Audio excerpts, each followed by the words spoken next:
មួយបាទជំរាបសួរបងប្អូនទាំងអស់គ្នាបាទខ្ញុំបាទនឹងលោកគ្រូសារ៉ាត់មកទៀតហើយបងប្អូនថ្ងៃនេះលោកគ្រូសារ៉ាត់នឹងបកស្រាយចម្ងល់ហើយក៏ដូចជាប្រាប់អំពីលក្ខណៈតើយើងគួរតែជាវត្របែបណា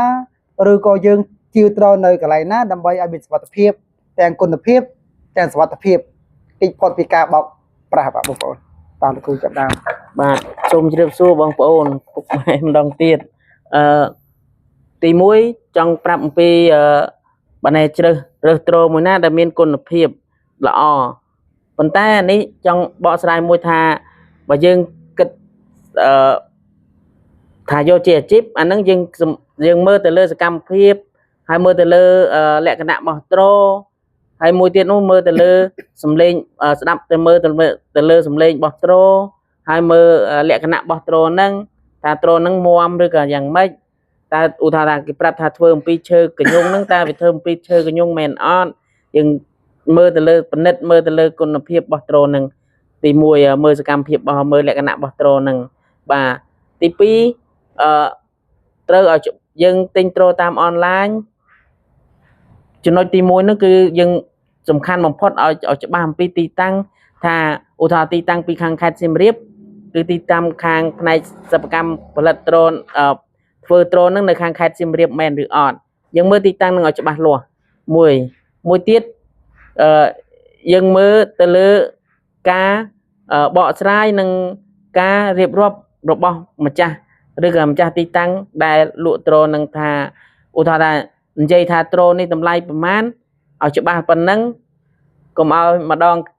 ប៉ុណ្ណេះម្ដងប៉ុណ្ណោះអាហ្នឹងបង្ហាញអំពីការទុកចិត្តបានមួយ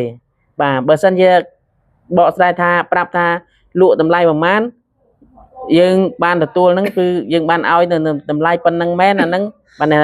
មានទំនុកចិត្តមួយដែរបាទចំណុចមួយទៀតបានន័យថាឧទាហរណ៍ថា2ថ្ងៃទៀតត្រូវទៅដល់ឲ្យច្បាស់ថា2ថ្ងៃទៀតទៅដល់អាហ្នឹងបង្ហាញអំពីទំនុកចិត្តមួយដែរបាទមួយទៀតបង្ហាញអំពីឧទាហរណ៍ថាគេឲ្យត្រូយើងឧទាហរណ៍ថាឲ្យត្រូនេះចោះឧទាហរណ៍ថាយើងទិញត្រូហ្នឹងគេឲ្យត្រូហ្នឹង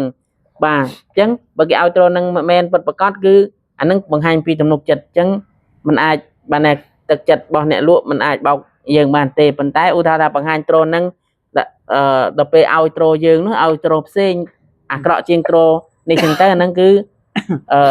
มันអាចមានទំនុកចិត្តដែរហ្នឹងបែរជាបញ្ហាថ្ងៃណាមួយប៉ុន្តែឧទាហរណ៍ថាបងប្អូនចង់ទិញត្រូនេះចង់ទិញត្រូនេះជាអាជីពអានឹងត្រូគេប្រាប់ថាជាត្រូអាជីពមែនប៉ុន្តែស្រាប់តែយកត្រូនឹងទៅគឺអានេះគឺបើឲ្យបងប្អូនមើលគឺជាត្រូបង្ហាញថាជាត្រូនេះអាចលេងជាអាជីពបានមែនឲ្យច្បាស់លាស់អញ្ចឹងមែនអានឹងបង្ហាញទំនុកចិត្តទៅថ្ងៃក្រោយតទៀតបាទ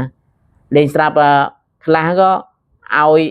ឧទាហរណ៍បងប្អូនទិញត្រូនេះលេងស្រាប់ឲ្យអាត្រូនេះទៅអានឹងវាបង្ហាញពីទុកចិត្តបានមួយដែរប៉ុន្តែឲ្យច្បាស់លាស់ថាត្រូណាគេត្រូនោះលក្ខណៈយ៉ាងម៉េចគេនិយាយយ៉ាងម៉េចឲ្យនិយាយបង្ហាញថា2ម៉ែត្រឲ្យច្បាស់2ម៉ែត្រអានឹងបានមានទំនុកចិត្តខ្លាំងមែនតើបាទសូមអរគុណច្រើនបាទអរគុណលោកគ្រូសារ៉ាត់អរគុណបងប្អូនទាំងអស់គ្នាអញ្ចឹងលោកគ្រូបានរៀបរាប់អស់ហើយខ្ញុំមិនបាច់រៀបរាប់ទៀតទេបាទអញ្ចឹងវីដេអូនេះមានតែប៉ុណ្ណឹង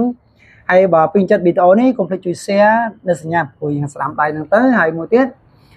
បើបងប្អូនត្រូវការជីវត្រូយើងអាចផ្ញើបានគ្រប់25ខេត្តក្រុងបាទតាមរយៈព្រះបុណ្យធម្មឬក៏បងប្អូននៅស្រុកក្រៅបងប្អូននៅខាង USA យើងអាចផ្ញើតាមប្រៃសណីយ៍កម្ពុជានិង DHL បាទសូមអរគុណសូមជម្រាបលាបាទ